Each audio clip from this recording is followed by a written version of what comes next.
Di sebuah kamar kecil yang penuh dengan mainan, hiduplah sebuah boneka kain bernama Lila. Setiap malam, dari atas rak buku, ia selalu memandangi tas sekolah milik sahabatnya, Raffi, dengan tatapan penuh mimpi. Setiap pagi Raffi pergi ke sekolah. Aku penasaran sekali, bagaimana ya rasanya belajar bisa menulis, membaca buku-buku yang tebal itu. Malam itu, di bawah sinar rembulan yang lembut, sesuatu yang ajaib terjadi. Mata kancing Lila berkedip, dan tubuh kainnya mulai bergerak perlahan. Dengan semangat yang baru ditemukannya, ia berbisik pada dirinya sendiri. Besok, aku juga mau sekolah. Lila turun dengan hati-hati dari rak, lalu memeluk sebuah pensil, seolah itu adalah harta karun paling berharga. Malam itu, Lila membuat sebuah keputusan besar. Besok pagi, ia akan ikut Raffi dan belajar bersama anak-anak manusia. Keesokan paginya, saat kicau burung menyambut hari yang cerah, Raffi bersiap-siap dengan gembira. Tanpa sepengetahuannya, Lila dengan gesit menyelinap masuk ke dalam tas punggungnya. Hore, hari ini ada pelajaran menggambar. Aku pasti bakal senang sekali, seru Raffi sambil menyandang tasnya. Di dalam tas yang berguncang-guncang, Lila merasa sedikit gugup, sekaligus sangat bersemangat. Semoga aku tidak ketahuan. Hihi, bisiknya pelan. Begitulah. Dengan hati yang dipenuhi rasa ingin tahu, boneka kecil itu memulai petualangan pertamanya menuju sekolah. Sekolah adalah tempat yang luar biasa. Dindingnya berwarna-warni seperti pelangi, dan halaman dipenuhi tawa riang anak-anak yang berlarian. Lila mengintip dari celah resleting tas, matanya berbinar takjub. Di dalam kelas, suasana begitu ramai. Bu Nisa, guru yang ramah, berdiri di depan dengan senyum hangat. Anak-anak, hari ini kita akan menggambar teman terbaik kalian. Raffi langsung bersemangat. Teman terbaikku? Tentu saja Lila, bonekaku. Saat Raffi membuka tasnya untuk mengambil buku gambar, tiba-tiba plop, Lila melompat keluar dan mendarat dengan lembut di atas meja. Seketika, seluruh kelas menjadi hening, lalu terdengar teriakan serempak. Waaah, bonekanya bisa jalan. Lila sedikit panik, tapi ia memberanikan diri. Halo, aku Lila. Aku cuma ingin ikut belajar juga. Semua mata tertuju pada Bu Nisa. Beliau tidak marah, justru tersenyum kagum. Wah, lihat ini, sebuah boneka yang punya rasa ingin tahu sebesar anak-anak. Tentu saja boleh. Selamat datang di kelas kami, Lila.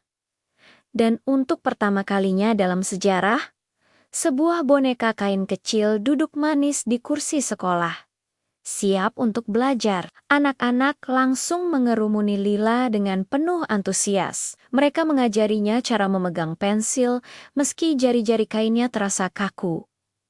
Susah sekali. Ya, tulisannya jadi goyang-goyang begini. Keluh Lila dengan lucu. Raffi menenangkannya. Tidak apa-apa Lila, yang penting kamu mau mencoba. Belajar kan butuh proses. Didorong oleh semangat mantemonia, Lila akhirnya berhasil menggambar sebuah rumah mungil berwarna-warni. Bu Nisa menghampirinya dan tersenyum lembut. Bagus sekali Lila, gambarmu indah karena kamu menggambarnya dengan hati. Lila menatap hasil karyanya, lalu memandang wajah Timin Man barunya. Hatinya terasa begitu hangat. Ternyata, belajar bersama Tumon Man itu sangat menyenangkan. Setiap goresan pensil, setiap tawa yang ia dengar, membuat Lila merasa lebih hidup dari sebelumnya. Ia sadar, belajar bukan hanya tentang buku, tapi juga tentang kebersamaan. Setelah menggambar, Bu Nisa membagikan kertas soal bergambar. Sekarang, kita main ujian kejujuran. Siapa yang bisa menjawab soal ini sendiri tanpa melihat jawaban teman, dia adalah anak yang jujur. Lila menatap kertasnya yang terasa sulit. Di sebilannya, Raffi menjawab semua soal dengan cepat dan mudah. Sebuah pikiran nakal terlintas di benak Lila untuk melirik jawaban Raffi. Tapi ia berhenti. Kalau aku mencontek, jawabanku mungkin benar, tapi hatiku tidak akan senang. Kalau aku jujur, mungkin jawabanku salah, tapi hatiku merasa benar.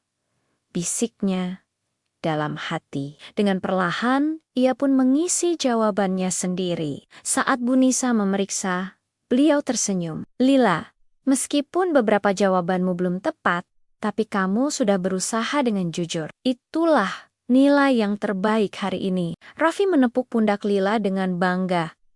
Tuh kan? Lila, Bu Guru benar. Belajar itu bukan cuma soal benar atau salah, tapi juga soal menjadi anak yang baik. Hari itu, boneka kecil itu mendapatkan pelajaran baru yang sangat berharga. Belajar juga adalah tentang kejujuran. Teng, teng, bel pulang sekolah berbunyi. Waktu terasa berjalan begitu cepat. Anak-anak melambaikan tangan kepada Lila saat mereka berbaris keluar kelas. Dah, Lila, besok datang lagi ya, seru mereka bersamaan. Lila balas melambai dengan perasaan haru dan bahagia. Terima kasih teman-teman, aku akan terus belajar di rumah.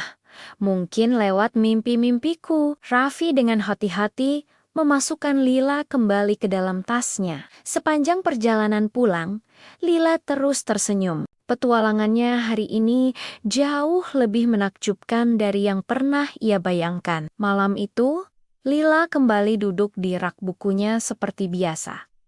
Tapi ada yang berbeda. Hatinya kini dipenuhi dengan ilmu, warna, dan kenangan indah. Di bawah cahaya rembulan, ia membuka sebuah buku kecil bergambar sekolah yang dibuatnya tadi. Dengan mata berbinar, ia berbisik pada bintang-bintang di luar jendela. Belajar itu aja.